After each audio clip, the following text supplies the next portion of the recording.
Part میں غزوہ تبوک کی مشق کے سوال و جواب آج ہم کریں گے۔ پہلا سوال ہے، غزوہ تبوک کے موقع پر حضرت عثمان نے کیا خدمات انجام دیں؟ حضرت عثمان لشکر تبوک کی تیاری کے لیے 900 اونٹ، 100 گھوڑے اور 1000 دینار لے کر آپ کی خدمت میں پیش ہوئے۔ آپ نے 1/3 لشکر کو ساز و سامان میسر کیا۔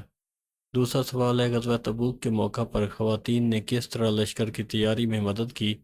سیدہ ام سنان اسلمیہ بیان کرتی ہیں کہ میں نے سیدہ عائشہ کے حجرے میں رسول اللہ کے سامنے ایک چادر بچھی دیکھی جس میں مسلمان خواتین اپنے ہار، زیور، جھمکے، چوڑیاں، انگوٹھیاں اور دیگر زیورات اور کپڑے ڈال رہی تھیں۔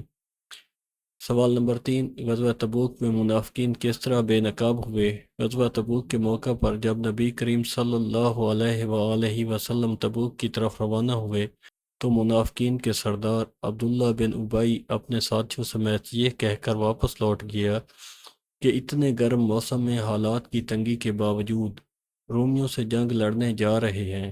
رومی بہت طاقتور ہیں، ان سے جنگ لڑنا کسی کے بس کی بات نہیں۔ اس طرح اللہ تعالیٰ نے منافقین کی حالت عیاں کر دی اور وہ بے نقاب ہو گئے۔ غزوہ تبوک نے منافقین کو عذر تراشی، کمزوری اور اسلام دشمن رویے کی وجہ سے پوری طرح رسوا اور بے نقاب کر دیا۔